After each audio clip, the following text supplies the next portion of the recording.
Hi everyone, my name is Zoe with True Crime Stories, Real Crime, Real People, and Real Horror.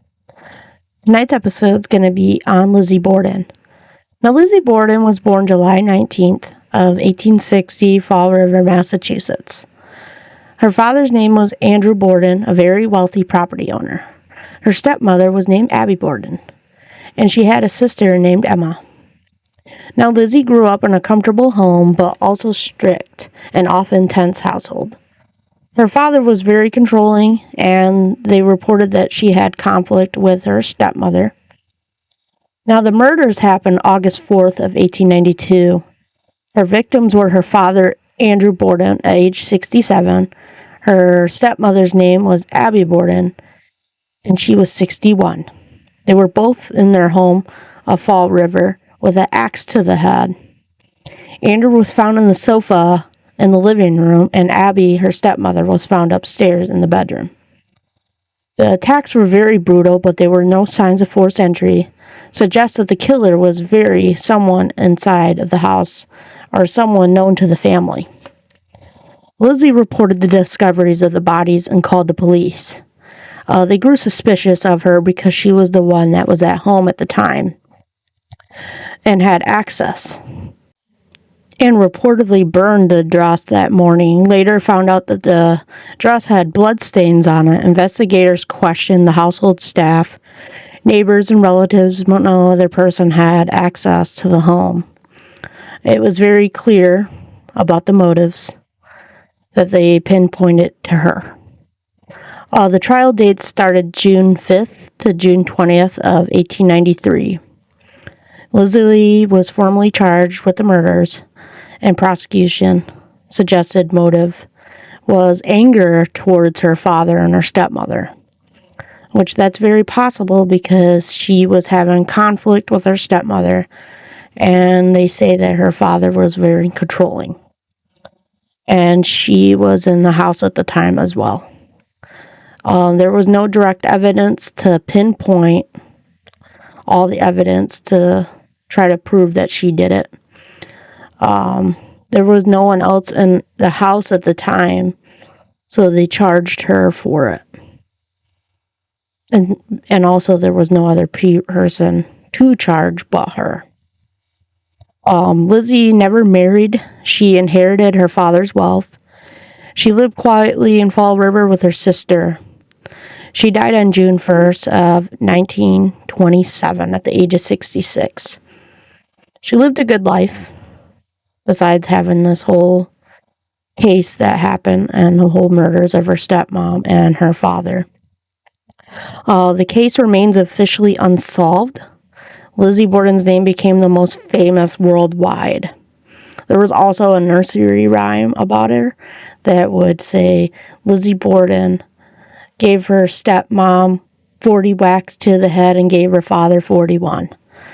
I've heard that nursery rhyme for a long time, and I never realized that it was actually a real story on an actual murder. Lizzie Borden took an axe to her father and her stepmother. That's something that's very brutal. In reality, Abby Borden was struck 19 times, and her father was struck 11 times to the head. Historians and the true crimes continue to debate whether Lizzie committed the crimes and the murders. I feel like it's possible she did, but there's also, I feel like she could have had help. I'm not 100% certain on that. We don't know if maybe her maid was home because they say that she had a maid.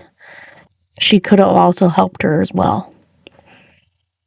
I wonder what you guys can think on that one. If you think that maybe she had help or maybe she did act alone. That's possible too. Now, the investigation for the murders, they also ran more again on August 4th through August 5th of 1892. The police immediately focused on the household. Lizzie Borden was questioned repeatedly. She claimed she was upstairs for most of the morning and only discovered the bodies afterwards. A key point of suspicion, Lizzie burned a dress in the oven that morning. The dress later tested positive for blood, but she claimed it was from a minor injury. Household staff, neighbors provided testimony, but no one else had clear motive. There was no weapon found at the arrest.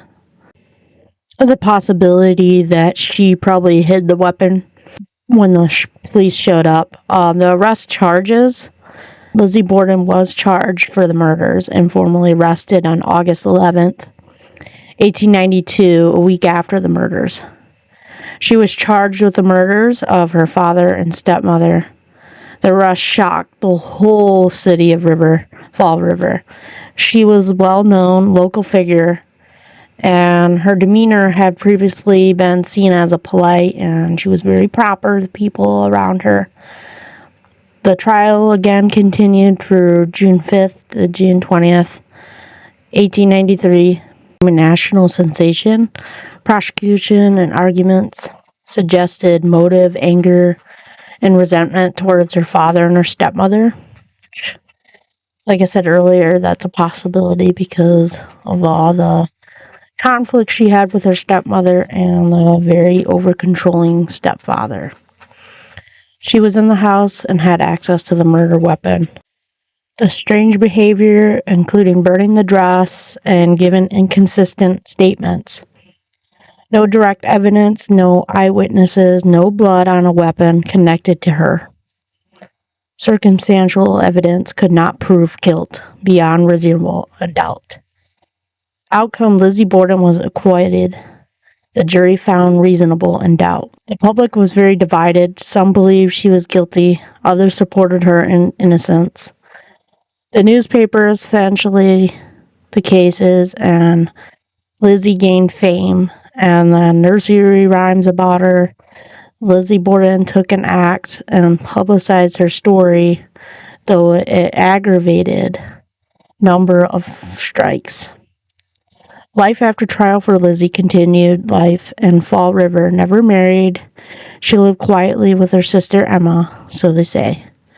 She inherited her father's wealth and maintenance, her social position.